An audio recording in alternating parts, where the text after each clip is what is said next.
Welcome to the Grow Your Money podcast, where we're on a mission to change how we talk about money.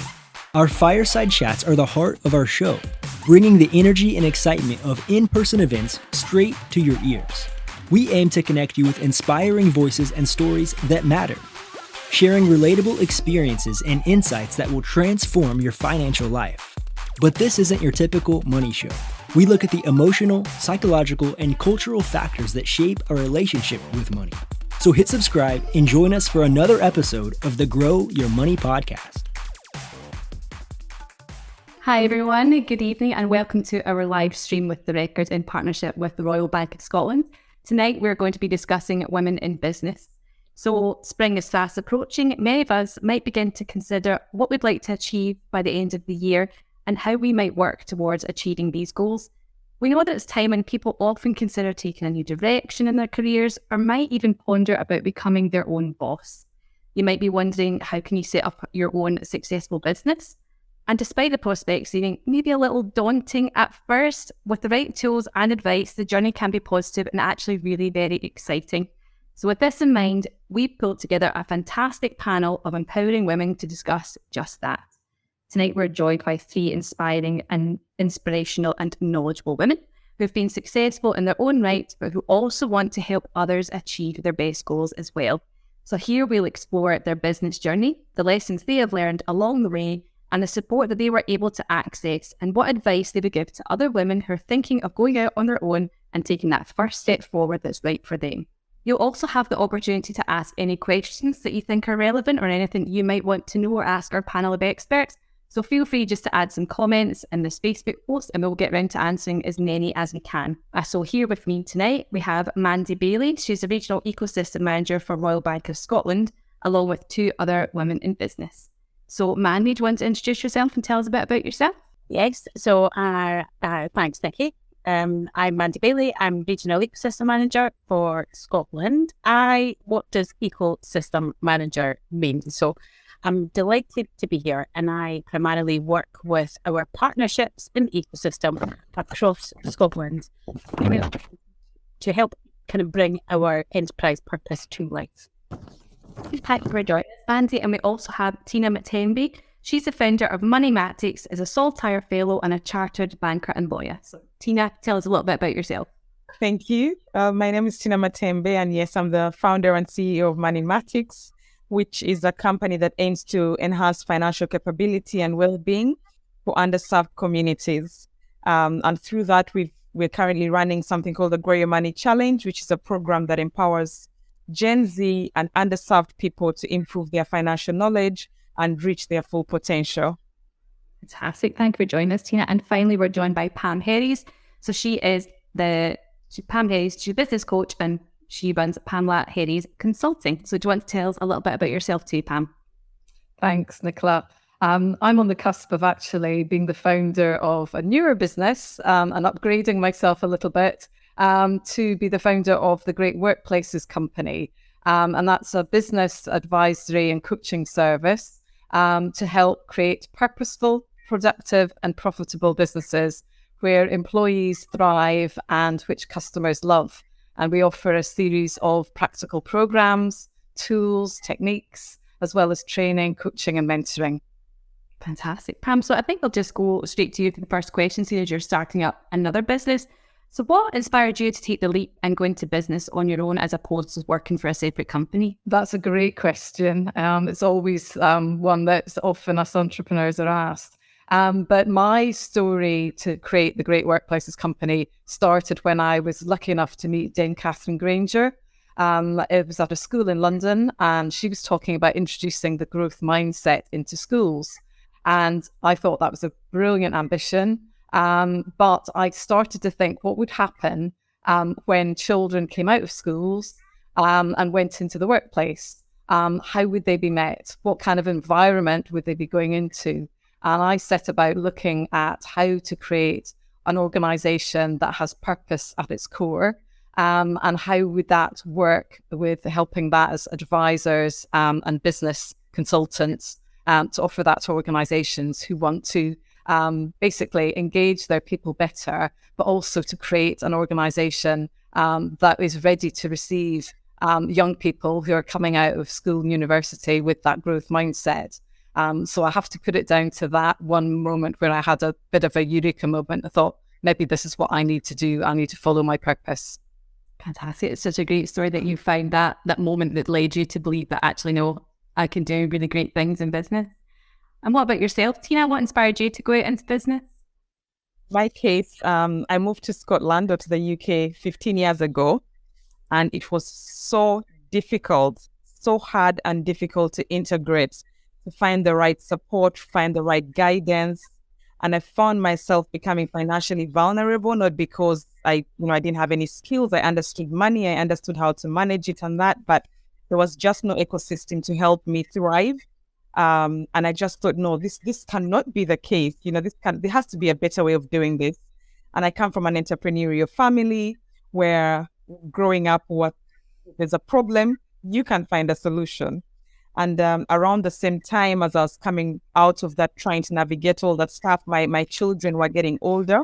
So my daughter was turning around 8, and I was looking at all this mixed bag of money from where I was coming from and money in the UK, and trying to explain it across to her, not wanting her to go through the same situation. And so I put together a package of support for youth and adults that, helps them navigate financial services and systems. Fantastic. So just on the back of that, you're discussing that you actually had a few sort of issues and challenges you came across. What about when you sort of felt yourself a bit more grounded in your career? Did you still come across any of those challenges? Absolutely, yes, because it's there was a lot of stuff, a lot of things going on, cultural differences. So you're trying to understand a different culture, you have a different background completely. What I had studied at university was coming across very differently. So I was trying to navigate life, like just literally being alive, and then there was issues that were going on, and so the two just came together, and I thought, no, there has to be a better way of helping people to integrate and just make the most of people's skill sets. Mm-hmm. So how did you yourself persevere through these tough times, would you say? Well, one of the key things I understood very quickly was I needed a network. I was very well networked where I was coming from. My credibility was clear, and I'd never had any questions about my character or my ability. But in the UK, I was suddenly finding, oh gosh, I had to prove myself again. I had to prove who I was. And what I did was I found an MBA styled program, the Saltier Fellowship, because I needed to plug into something that could help me understand how to run a business from a UK perspective, while plugging into a community to understand what the cultural changes would be. And that's the best thing I did, because that was the first thing I needed to do, so that people could start seeing me for who I was and not, questioning my credibility and that. So that was a very good first step, and that helped me navigate a lot of things. That's a good tip for women who want to go into business, is to network, get yourself a group of supportive women around you. And what about yourself, Pam? Did you come across any challenges that really sort of were a bit of a bump in the road in your career? Very similar, actually, to Tynah. I moved up back to Scotland after being in London for 30 years, where, a bit like you, Tynah, I had a really strong network. And to come up to Scotland and not know anyone, and in Edinburgh particularly, and then we went into lockdown. That was really, I suppose, one of my biggest challenges, was looking at, well, how can I establish myself and start to explore my business ideas when A, we were not allowed to network, and B, I didn't know anyone. So I sort of set about tapping up the people that I did know in Edinburgh, starting to join things like the Chamber of Commerce, joining women's networks, and other business networks, going along to lots of Zoom calls, sometimes a whole day of back-to-back Zoom calls where I was saying the same thing over and over again. And people felt very generous towards me, in terms of, I would ask people, can you just introduce me to one other person, for instance? And then I also decided to do a little bit of training, where I looked and I got introduced to the Scotland Can Be movement, and got impact trained so that I could help organisations look at the impact they're having, positive and negative.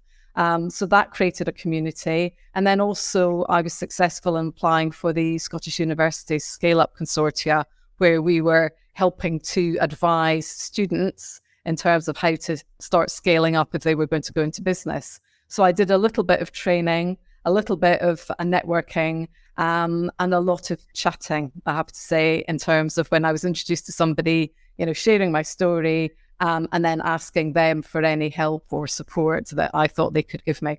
That's good. It's good to see that when you come across challenges, there are things that you can do to further your career and to sort of break through and move on to something positive at the other end. And what about yourself, Mandy? Have you come across many challenges in your career? Yeah, many. And I think Pam and Tynah have covered a lot of them, like tell your story. So don't be afraid to tell your story. Take yourself seriously, because if you don't, others won't. So that's just a little tip. In terms of networking, so test and learn. Test as many kind of networking groups, whether they're sectoral specific or not.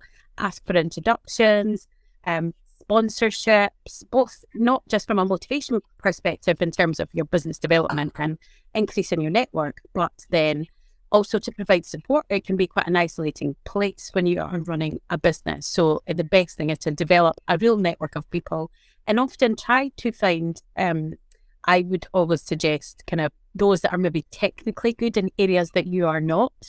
They can create a bit of a kind of mini business mastermind group. And I think the last thing I would say is don't be afraid to ask for help. You don't know what you don't know. So, and you never know an opportunity that would come just by having a conversation with somebody. So, don't confuse any kind of inexperience that you think you might have. Just don't be afraid to ask for help. Most people are willing to help, and just be open to opportunities, both not just for yourself and your business, but also be willing to help support and lift others up as well. So being open to that. That's really good advice. And Tynah, I'm just going to jump straight into this question, which is really, really relevant to what Mandy said. What advice would you give to someone who's thinking about starting up their own business? Two things. One, if you feel deeply enough about it, if it keeps you awake at night, go and do it. You'll find a way to get it done. But try and have a system around you, have a framework, have a plan, some sort of rough plan. And the second thing is get people behind you. If get a network of people, a mastermind, as Mandy said, you need a mastermind of people who you're not just taking from, but you're also giving into. So think about who you're giving up to and who you're receiving from, so that you have an ecosystem around you that can support you, but also help you grow. Really good advice. And Pam, what advice would you share for someone who'd like to start up their own business? I agree with what Tynah and Mandy have said, but I would sort of summarize that in three things. Reach out to others, ask for that support, whether it's some coaching or mentoring. Stand out. For me, that was finding my purpose and talking about it and finding what my unique selling points were, and talking about those. And then shout out.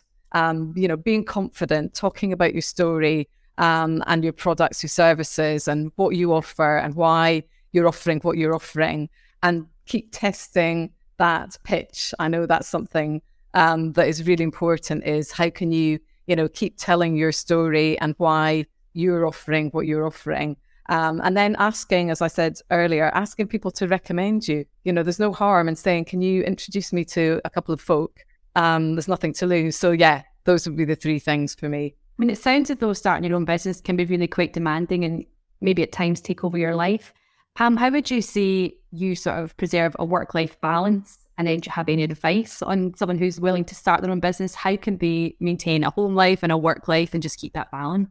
Yeah, that's a really good way of thinking about it, is how you can maintain that balance. And I always talk about maintaining balance at home and at work, as opposed to work and life, because hopefully we are living very well as we are working. And for me, it's about trying to be very focused on what I'm trying to do and setting some goals, and trying to use that to be more discerning about where I'm putting my efforts and my energy. So I suppose that's the first thing, is really focusing in on what it is I'm trying to do and not being swayed by lots of different things. because that can deplete you of energy.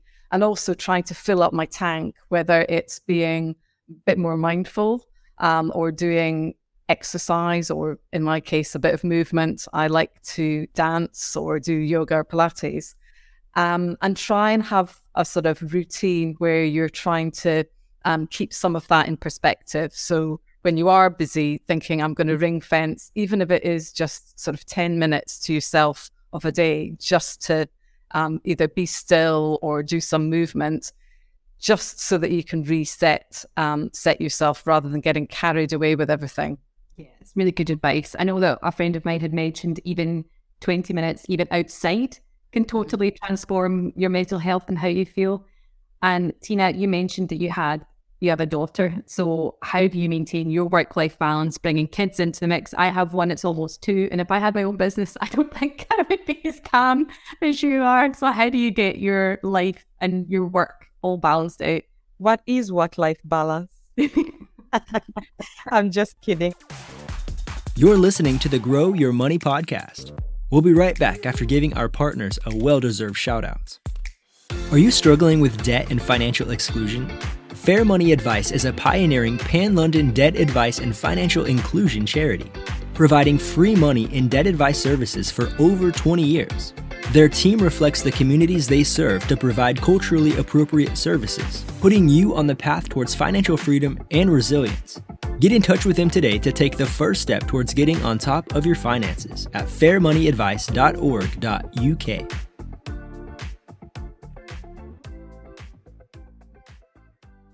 Are you looking for innovative and accessible lending solutions? Fawcett uses cutting-edge technology and creative approaches to evaluate creditworthiness, regardless of your credit score. By looking at your financial circumstances, Fawcett can offer lending services to people with thin credit profiles or who are even invisible to the UK financial system. Visit fawcett.co to learn more. For me, it's been 2 key things that have helped me on this journey of work-life balance. One is buy-in from my family. They need to believe in what I'm doing. I'm very transparent and very clear on what work looks like, what my day looks like. I'm also, so I have buy-in from them, in terms of what I'm doing, and they hold me accountable and that sort of thing. I'm also extremely intentional. I'm very intentional about taking time out. I'm intentional about creating a workspace that's fun. So, I love a fun, jovial, chilled out, workspace, so that there's not enough stress already going on. So let's not go and be all pissy about life. So I'm very intentional about that, so that work in itself is not feeling like a burden. And then I'm intentional about carving out time with my husband, with my children. If I'm going on a work trip, I'll, drag them along and have 2 extra days behind that, so we can have a good time. So really, really intentional about having fun. That's a great way of putting it. Sort of turning these work trips into mini holidays as well. So it always doesn't feel as if I'm working away and this is it. You take the family along and they can all join in. What about yourself, Mandy? Have you got any tips for maintaining a work-life balance? Yeah, I think I've probably got a couple similar, and I'm so glad Tynah referred to that, because actually, certainly from my experience of running a business, and even now, I'm not sure you can separate your business life from your work life. It almost becomes one. And that relationship, I think, with your family and the people around you, I think you need to really focus on that. That should always be your top priority, because I think as you go through your journey and you face tougher times, that is going to be your support network. So being really clear and how you communicate to them the demands of your business, getting their buy-in, like Tynah said, being really positive and flexible about what that overall journey looks like. And I know this probably sounds really clinical, but when times are really busy, prioritizing the time in your diary, it's just a tiny thing. And even putting it in their diaries. I know that sounds quite ridiculous, but actually by scheduling that time away from work time, I think it really, in their mind as well, prioritizes the importance of the relationship and the part that they play in kind of your overall business. So designing your business through both a combination of your leadership, kind of all the digital tools that are available now, so you are able to take breaks away from your business, I would say that's the key one. And the other one that I think is critically important is don't try and do everything yourself. And it's very challenging at the start of a business. So it's a bit back to that piece about surrounding yourself by like-minded people, or a group of kind of really supportive businesses, but really take time not just for those around you, but also for yourself, to create time for yourself for both your mental and your physical well-being. Because as they say, you cannot drink from an empty cup. So you don't have to be an expert in every single part of your business. Just be absolutely clear on your vision and your business plan of how you're going to get there, like Tynah said. So that would be my top tips. Very good advice, Mandy. We've actually had a question come in from Vonnie Sandlin. She's asked the panel, what was the best way that you found to build your professional network? What would be the first thing that you would suggest? Mandy, we'll come to you first. So I would suggest the best way to build your professional network is to reach out, do a bit of research in your local community. So that could be whether it's a female-specific network or other networking groups. So across Scotland, we are absolutely blessed with a very mature and busy ecosystem. And there is lots of networking groups out there. Some are sector-specific, some are not. I know we have our own kind of Royal Bank events pages ourselves and our local enterprise managers.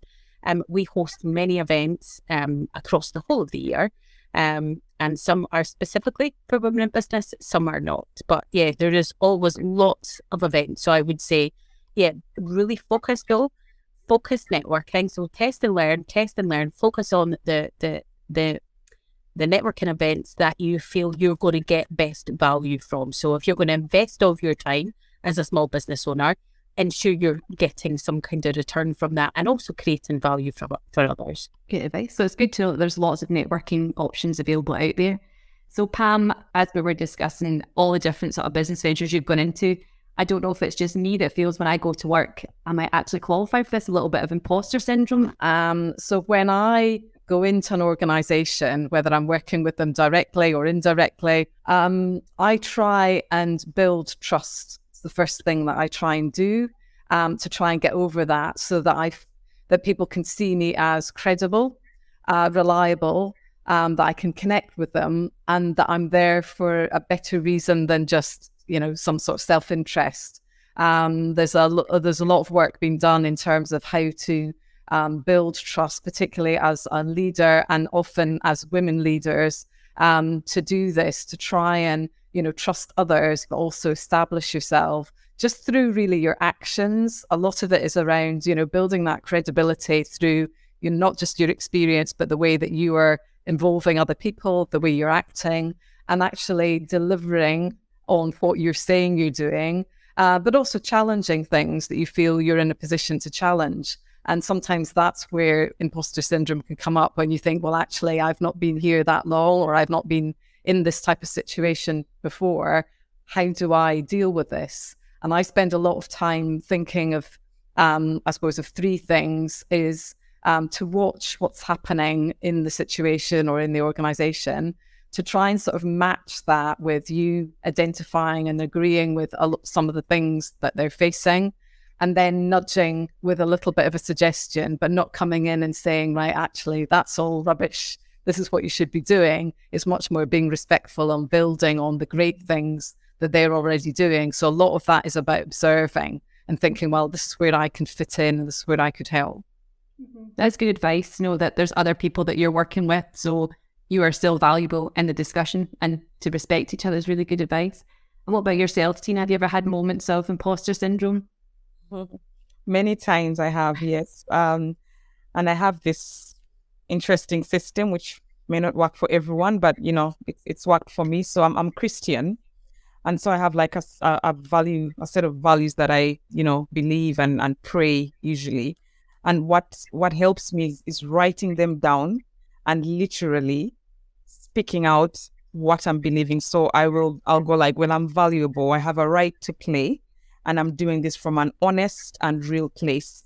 So as long as everything I'm doing is from an honest and real place, and I'm adding value to the situation I'm in, all I can do is make mistakes like everyone else, but whatever I'm doing is with the right intention. So There's no imposters here.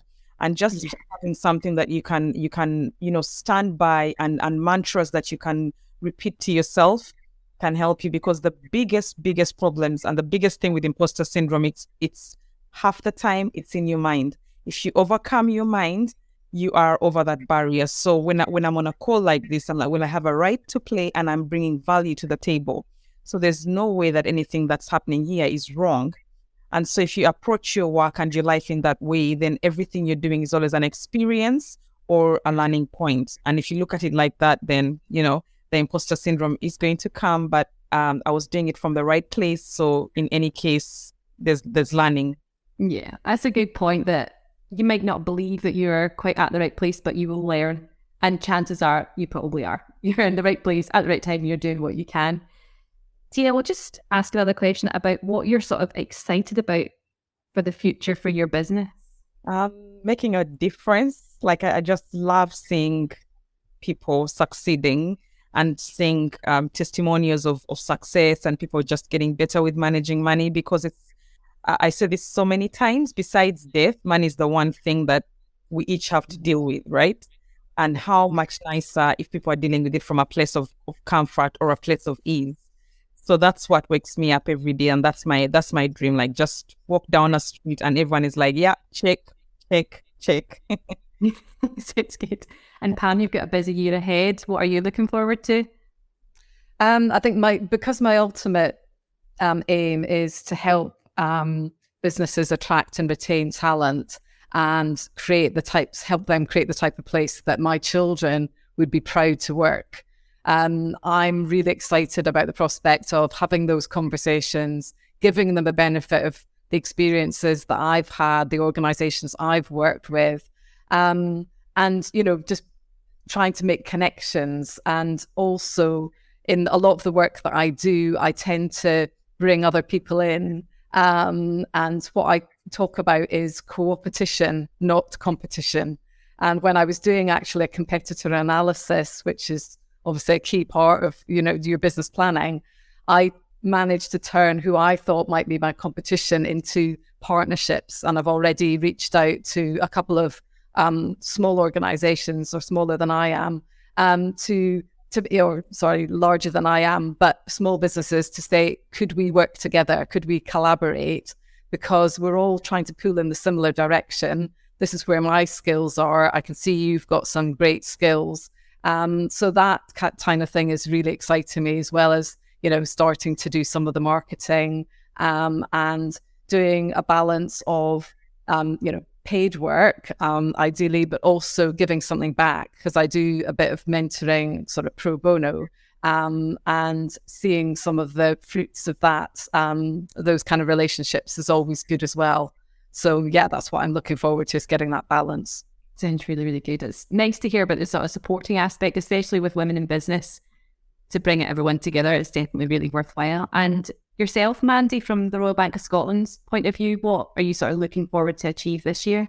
Oh, I am really excited. We have a fantastic plan and strategy in place for the year. And along with the team, we are just really excited to kind of support entrepreneurs, encourage new entrepreneurs with new ideas to innovate and kind of lead positive changes. So yeah, delivering our enterprise programs through our partnerships, through our kind of key programs like Business Builder, our accelerators, peer-to-peer coaching, our Dream Bigger programs.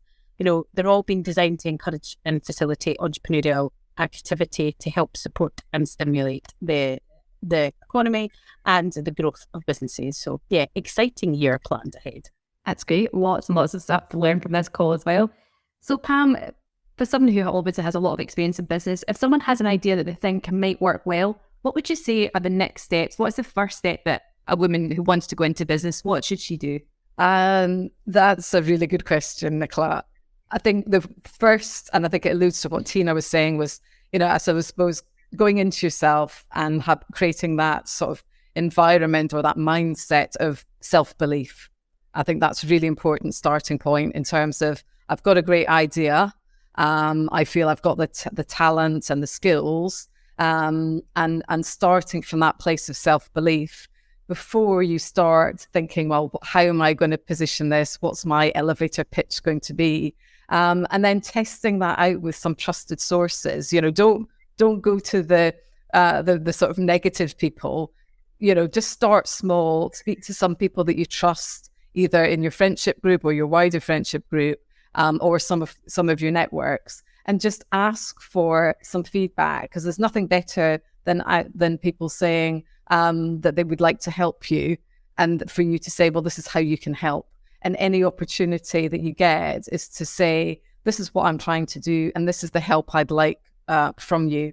And also just tapping into some of the things that Mandy was alluding to in terms of getting support through all the fantastic, networks and support and incubators and so on that there is around. So yeah, a lot of places to start, but I think it does start with yourself.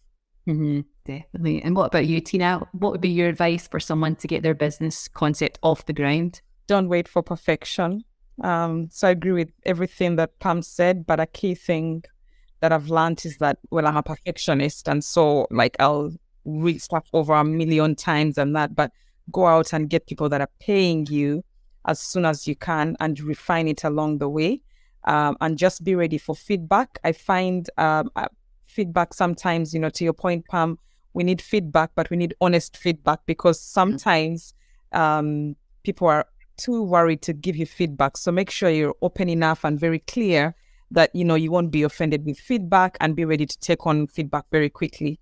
So try and get to market as soon as possible, get your first buyers in, and be open to quick but honest feedback.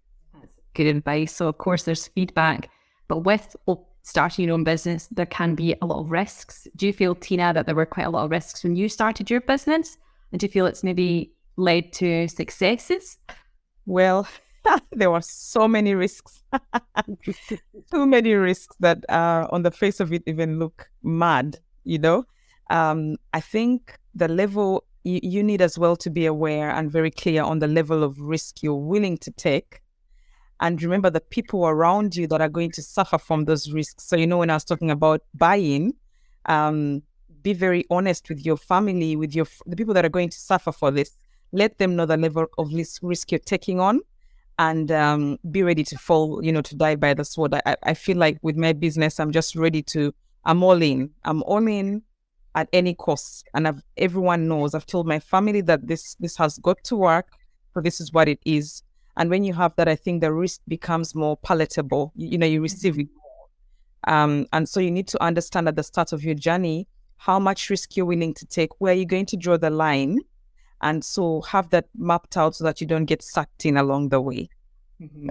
That's good advice. Have it mapped out. Have your risks so you can easily sort of digest them as you go. And what about yourself, Pam? I mean, that was quite a change moving out from London after 30 years. That's a risk in itself. Any other risks that you've sort of come across in your career? I'd agree with a lot of what Tynah said. Is about taking risks, but being a calculated risk and working out. Certainly, when I moved up, working out how long could I take to develop an offering. How much time, how much money was there in the bank to do that? Where are my alternative ways of getting by, so to speak? And also being really clear about, the different checkpoints. If I get to this point, what am I going to do next? So that I was always kind of scanning the horizon in terms of, this is where I want to be. And if I've got here by this point, then it's on to the next, step. But also, taking the good stuff as well, as in, if there's an opportunity, being agile enough to take those opportunities. And sometimes those are a risk and you've got to move very quickly. But I think a lot of it comes down to being really clear what you're focusing on and having that self-belief. And as Tynah's alluding to, managing the expectations of those around you. Now, Pam, you speak very, very eloquently, but take yourself back to maybe when you were in school. Did you ever see how you'd be working? You'd be a woman in business. This would be your life. Is this how you saw your life would pan out? Probably not. In fact, before I even went to university, I had to take a year out.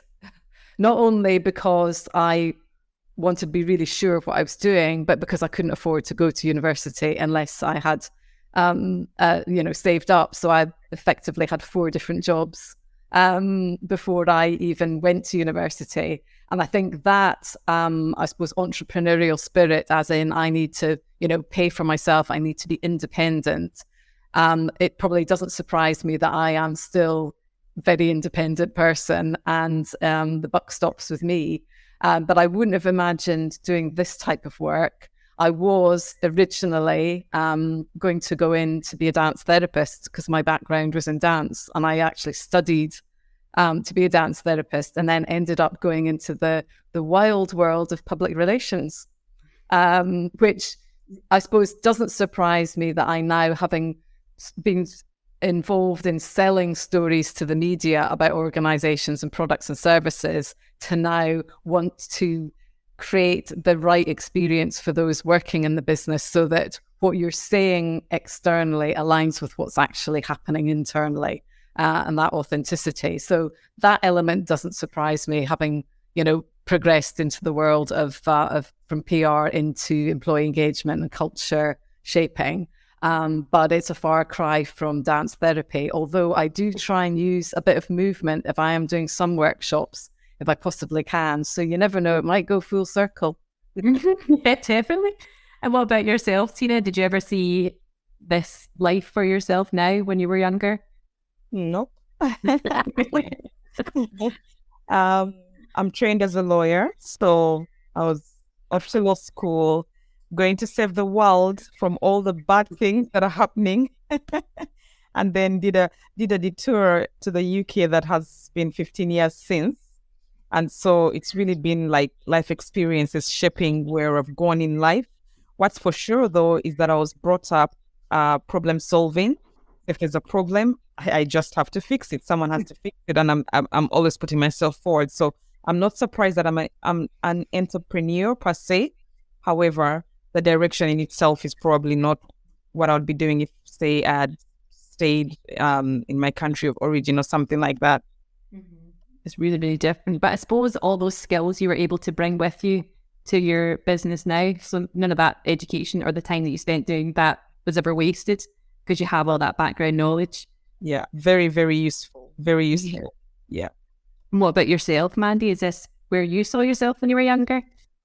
No. I think they're trying not to laugh, but very originally, I remember when I was very young wanting to be a marine biologist. However, very quickly I realised that actually it was less glamorous than I thought it was at the time, and I had a bit of a fear of sharks, so that career was out there. And similar to Tynah, I was really interested because of my family business. I was brought up in a very entrepreneurial environment. But the original kind of business that my family had, I was really keen on employment law. So I found myself going into HR early on in my career. I had a corporate career. And then when I had my daughter, I decided to afford me more flexibility. I then joined the family business while I was bringing my daughter up. And after joining the family business, I got itchy feet and started to see opportunities in the market that were not being met. So then I started my own business, which I ran for about 12 years. I had a fantastic network of very kind of supportive cheerleaders around me and fellow kind of businesswomen who helped support me. So then when I closed my business down and the opportunity to work in the enterprise team with the Royal Bank came up, actually, it just felt right, not only because I had a purpose, my background was in purpose and kind of all my value sets are within that as well. It just felt the right thing to do, to actually, if I could help others using all of that kind of experience over my whole career, both in corporates and in both a family business and having my own businesses, it just felt right. It makes sense. You've got that again, background knowledge. It just made sense just to make that. It just made sense. And so, yeah, but had you asked me that, my younger self, is that what I would be doing? No, I definitely thought I was going to be a marine biologist or a secret agent with MI5 or some other. In my head, that's what I thought I was going to do. Fantastic. So we're just coming sort of towards the last few questions. So Pam, if you could give your top 3 tips for growing a successful company, what would they be? For me, through my, I suppose, lens, it would be to check in with yourself in terms of, is this helping me deliver my purpose? You know, what's my purpose in life or purposes? Having confidence in yourself, whether you're getting that from within yourself and your self-belief, or surrounding yourself with people who will help give you that confidence. And I think for me is making sure, a bit like Tynah had said earlier, that you're enjoying it. Because that's what gets you out of bed in the morning. And I always say that to my sons is, you know, you're going to be in work or potentially working for an organization or having your own business, hopefully. And you're going to spend a lot of your life there. You need to enjoy it. So you need to follow that dream or that drive so that will get you out of bed in the morning. And for me, that's about what difference can you make, whether it's on a small scale within a small community or in a larger scale, you know, across the country or the world. So for me, those are the kind of things that I would say to people. And what about you, Tynah? What are your top 3 tips? My first one and my biggest mantra is your network is your net worth. So make sure you're networking, but network with the right people who are adding value, growing value, and remember to give back to them as well, because it's not about taking.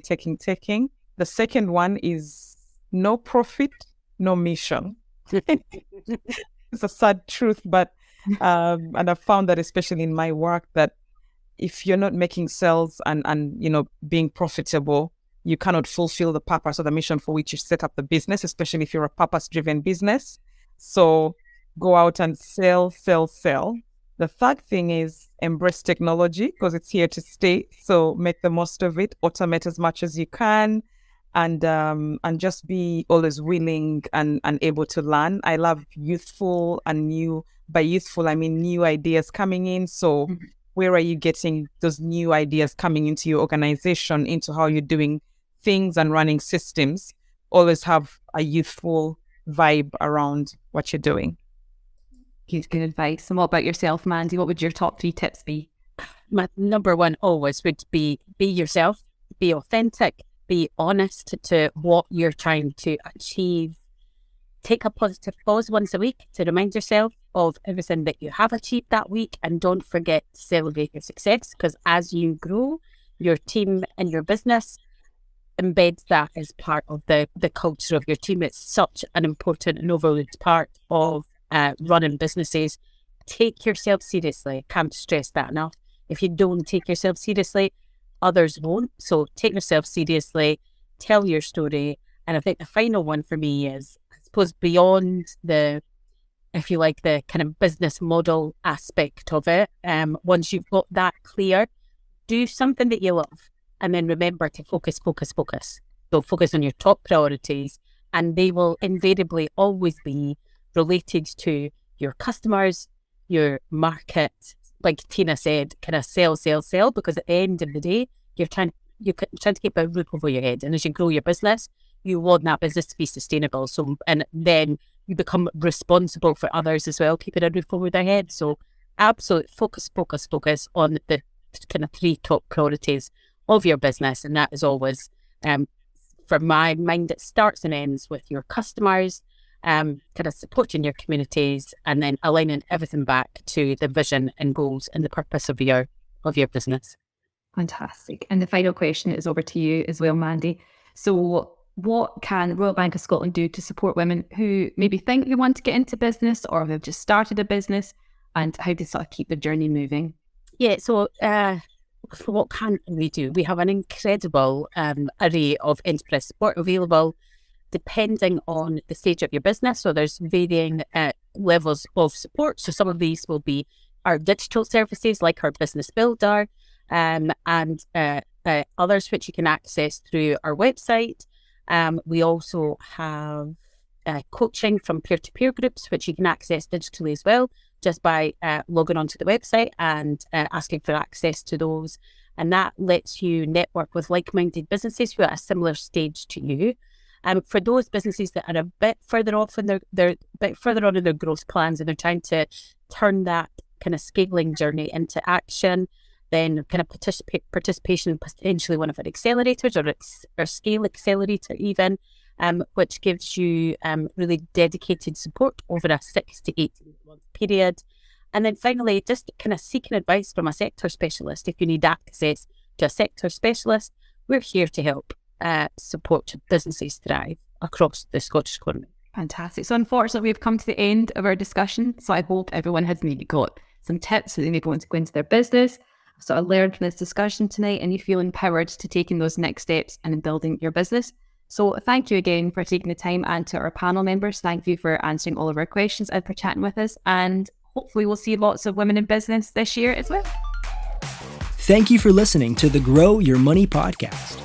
If you're looking to take actionable steps toward achieving your financial goals, visit moneymatics.com. That is money, MATIX.com, and join our free Grow Your Money Challenge.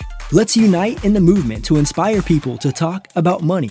Thank you for being a part of our community. We'll see you in the next episode.